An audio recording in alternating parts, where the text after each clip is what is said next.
Assalamualaikum warahmatullahi wabarakatuh. Perkenalkan, nama saya Padila Zakia dengan NIM 238107019 kelas 5 PGMI. Di sini saya akan melisankan dari hasil UTS pada mata kuliah Pendidikan Lingkungan Hidup Teknologi Masyarakat yang diampu oleh Bu Nur Atikoh, MPD.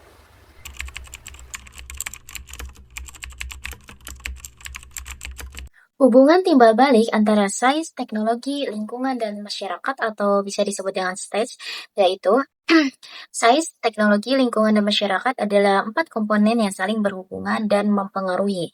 Keempatnya membentuk sistem kehidupan yang dinamis. Perubahan pada satu aspek akan berdampak pada yang lain.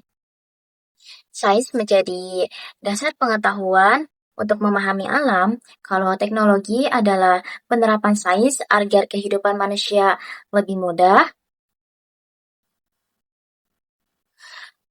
Kalau lingkungan menjadi tempat penerapan sekaligus indikator keseimbangan alam. Nah, masyarakatnya yaitu pelaku utama yang mengembangkan dan merasakan dampak dari sains serta teknologi tersebut. Siklusnya bisa digambarkan seperti ini. Kayak masyarakat memiliki kebutuhan yang mendorong pengembangan sains, dan sains melahirkan teknologi. Nah, teknologi ini mempengaruhi lingkungan, dan perubahan lingkungan kembali mempengaruhi masyarakat dan menumbuhkan sains baru. Nah, contoh konkret yang nyata yaitu teknologi geothermal di Indonesia. Indonesia memiliki potensi panas bumi yang sangat besar. Pemanfaat energi di geothermal untuk listrik menjadi contoh nyata keterkaitan stage. Dari sisi sains, penelitian tentang geologi dan panas bumi membantu kita memahami proses terbentuknya energi ini dan cara pengelolaannya dengan aman. Nah, dari sisi teknologinya, hasil riset sains diterapkan menjadi pembangkit listrik panas bumi yang ramah lingkungan dan efisien. Dari sisi lingkungannya yaitu energi ini mengurangi emisi karbon, namun jika tidak dikelola dengan baik, bisa menyebabkan kerusakan lahan atau gangguan ekosistem. Nah, dari sisi masyarakatnya, yaitu masyarakat mendapat manfaat berupa listrik, lapangan pekerjaan, dan ekonomi lokal yang tumbuh. Tapi juga bisa timbul konflik sosial bila pengelolaannya tidak transparan atau mengabaikan nilai budaya setempat. Jadi, analisis hubungan timbal baliknya, yaitu sains mendorong teknologi yang ramah lingkungan, dan teknologi memengaruhi lingkungan bisa positif, bisa negatif, dan lingkungannya memengaruhi masyarakat baik melalui kesejahteraan maupun potensi konflik. Nah, dan masyarakatnya kembali memengaruhi sains dan teknologi lewat kebutuhan dan kesadaran terhadap energi bersih.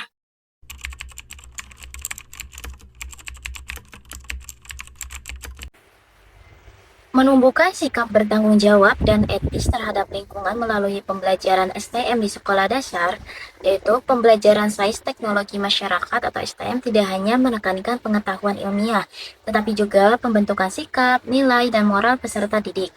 Tujuan utama sains di SD yaitu agar siswa tidak sekadar tahu konsep ilmiah, tetapi juga memiliki tanggung jawab dan kepedulian terhadap lingkungan. Hal ini sejalan dengan misi pendidikan nasional yang menekankan pembentukan karakter dan kepedulian sosial.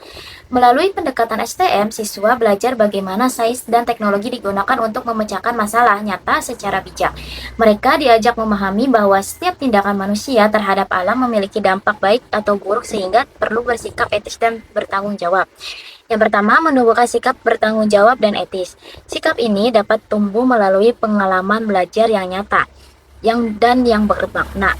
Anak SD belajar paling efektif jika terlibat langsung dalam kegiatan yang membuat mereka terlihat akibat suatu tindakan terhadap lingkungan.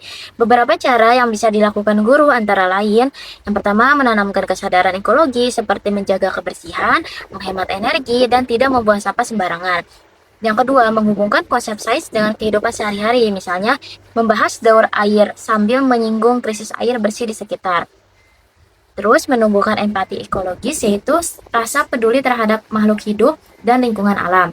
Yang kedua, Strategi pembelajaran STM di SD yaitu ada beberapa strategi yang diterapkan guru meliputi A. Pembelajaran kontekstual, yang guru mengaitkan konsep sains dengan masalah lingkungan nyata seperti pencemaran air atau sampah plastik, lalu mengajak siswa mencari solusi melalui teknologi sederhana.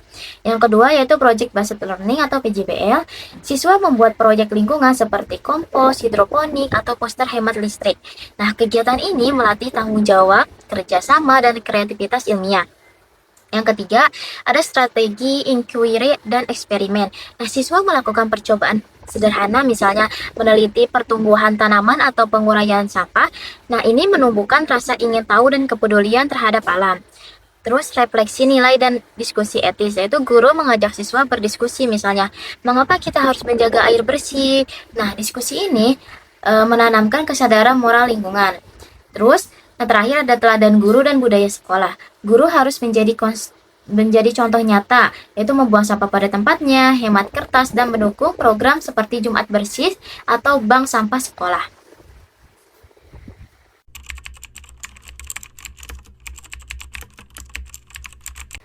Analisis kasus Desa Makmur Jaya dengan pendekatan STES atau Sains Teknologi, Lingkungan, dan Masyarakat. Desa Makmur Jaya menghadapi persoalan dampak perubahan iklim dan krisis sumber daya alam. Untuk menjawab tantangan ini, masyarakat mulai menerapkan teknologi biogas dari limbah ternak sebagai sumber energi alternatif. Nah, penerapan ini dapat dipahami melalui pendekatan STES agar terlihat keterkaitan antara sains, teknologi, lingkungan, dan masyarakat. Yang pertama, pada dimensi sains teknologi, yaitu biogas berdasar pada proses fermentasi anaerob, yaitu penguraian bahan organik oleh mikroorganisme tanpa oksigen. Proses ini menghasilkan gas metana yang dapat dimanfaatkan sebagai bahan bakar serta sisa padatan yang berguna sebagai pupuk organik. Nah, prinsip ini melibatkan ilmu biologi, kimia, dan energi yang menunjukkan bahwa bagaimana sains dapat diterapkan langsung untuk kehidupan masyarakat. Yang kedua, pada dimensi teknologi, yaitu biogas merupakan teknologi energi terbarukan yang ramah lingkungan. Kelebihannya, menghasilkan energi bersih dan murah, mengurangi ketergantungan pada bahan bakar fosil, terus menghasilkan pupuk organik dan menekan pencemaran lingkungan. Nah, tantangannya yaitu biaya instansi awal cukup tinggi, terus diperlukan keterampilan teknis dalam pengelolaan, serta masih ada keraguan masyarakat terhadap efektivitasnya.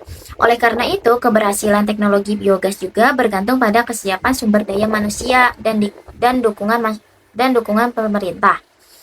Dan yang ketiga, pada dimensi lingkungan, yaitu dampak biogas terhadap lingkungan sangat positif, diantaranya mengurangi pencemaran air dan tanah karena limbah ternak bisa dimanfaatkan.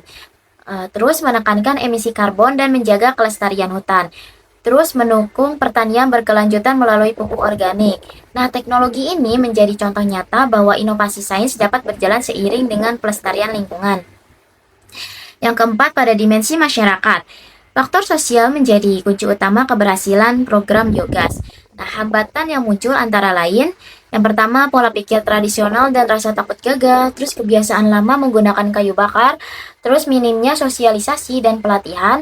Nah, strategi sosial yang bisa dilakukan yaitu edukasi dan pelatihan langsung agar masyarakat melihat hasil nyata, terus mengajak tokoh masyarakat sebagai agen perubahan, terus menerapkan model gotong royong atau proyek percontohan, dan mengintegrasikan edukasi energi bersih ke sekolah dasar agar anak-anak menjadi agen perubahan di rumah.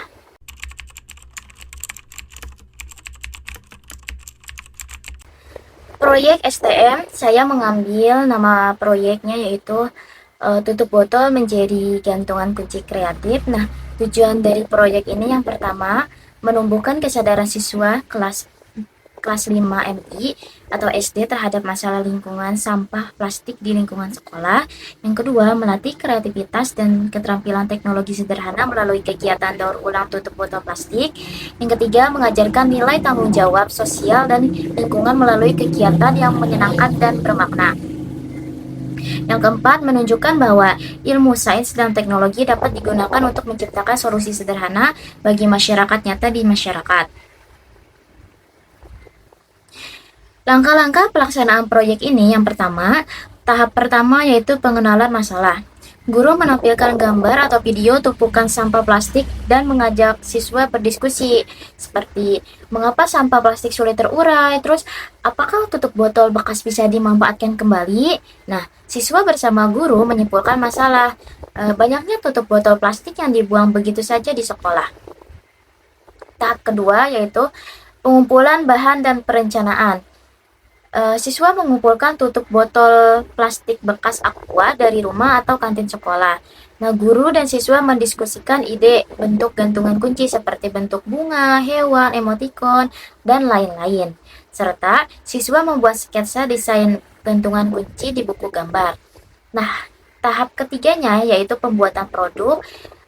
Sudah disiapkan alat dan bahannya seperti tutup botol plastik, cat akrilik atau spidol permanen, gantungan besi, paku kecil, lem tembak atau lilin, dan hiasan tambahan seperti kain planen dan manik-manik.